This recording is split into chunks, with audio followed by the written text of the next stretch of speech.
তোমরাও কি তোমাদের প্রোফাইল পিকচার নিয়ে চিন্তিত?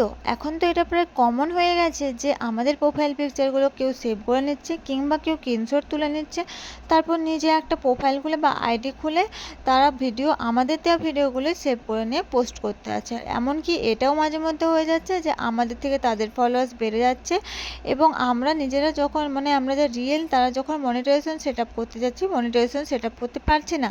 তো এটার থেকে কিভাবে আমরা রেহাই পাবো? একটা বোন আমাকে এটা জিজ্ঞাসা করেছে। আমি ভাবলাম কেন না তোমাদের সবাইকে জানিয়ে দিই এটা কিভাবে তোমরা এটার থেকে রেহাই পাবে। তাই আমি মেয়েটাকে জিজ্ঞাসা করলাম, মেয়েটা কি আমাকে বললো, আর আজকে আমি সেটাই আমার ভিডিওতে বলবো। তো প্রথমেই বলি, হ্যালো বন্ধুরা, সবাই কেমন আছো? আশা করি যে যেখানে আছো খুব খুব ভালো আছো। আর আমিও তোমাদের আশীর্বাদ আর ভালোবাসাতে তোমাদের ছোট্ট কুটুম্বটিকে নিয়ে মোটামুটি ভালোই আছি। আজকে তাহলে আমি তোমাদেরকে এটাই বলে দেবো আমাদের আইডিগুলো কিভাবে আমরা সুরক্ষিত রাখবো, কিভাবে আমাদের আইডির কেউ স্ক্রিনশট কিংবা কেউ যে প্রোফাইল পিকচার কেউ স্ক্রিনশট কিংবা ছবি সেভ করতে পারবে না। তার জন্য তোমরা তোমাদের প্রথমে ফেসবুক অ্যাপসটাকে ওপেন করে নেবে। ওপেন করে নেওয়ার পর তোমরা যে যার প্রোফাইল আইকনে চলে যাবে। প্রোফাইল আইকনে চলে যাওয়ার পর দেখো তোমাদের যে ফটোর মতো যে অপশনটা আছে না, যেখান থেকে আমরা প্রোফাইল পিকচার চেঞ্জ করতে পারি, ওটাতে হাত দেবে। এরপর এখানে নিচের দিকে দেখো turn on the profile picture guard একটা অপশন দেখতে পাচ্ছ, turn on the profile picture guard, এটাতে টাচ করবে।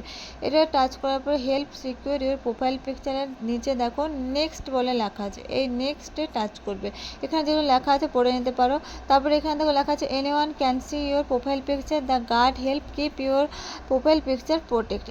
এটাকে সেভ করে ফেলবে, ঠিক আছে? এটা সেভ করে ফেলবে মানে হয়তো তোমার প্রোফাইল পিকচারটা সবাই দেখতে পারবে, কিন্তু এটা গার্ড দেওয়ার জন্য কেউ সেভ করতে কিংবা স্ক্রিনশট তুলতে পারবে না। দেখো এটা করে দেওয়ার পর প্রোফাইল পিকচারের মধ্যে একটা প্রোটেক্টের মতো একটা চিহ্ন চলে এসছে। এটা কিন্তু আগে তোমাদের থাকবে না, আর এটা সেভ করে নেওয়ার পরেই এই চিহ্নটা আসবে। এটা করে তোমরা অন্য ফোন থেকে দেখতে পাবে যে তোমাদের প্রোফাইল পিকচারগুলোকে কেউ স্ক্রিনশট তুলতে পারছে না। তোমাদের বাড়িতে তো অনেক ফোন আছে, তোমরা যে কোনো একটা দিয়ে দেখবে যে তোমাদের প্রোফাইল পিকচারগুলো কেউ স্ক্রিনশট তুলতে পারছে না।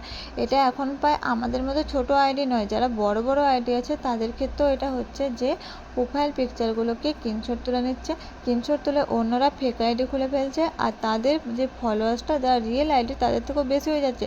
আর এতে করে কী হচ্ছে বলতো, যারা রিয়েল আইডি তারা যখন তাদের মনিটাইজেশন সেট আপ করতে যাচ্ছে, তারা সেট আপ করতে পারছে না, কেন কি আগে থেকে সেট আপ করা আছে।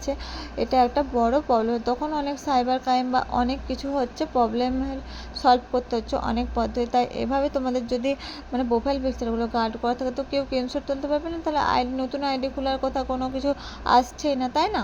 তো এই পদ্ধতিগুলো তোমরা মেনে চলবে, দেখবে এই এই সমস্যা থেকে সমাধান তোমরা পেয়ে যাবে।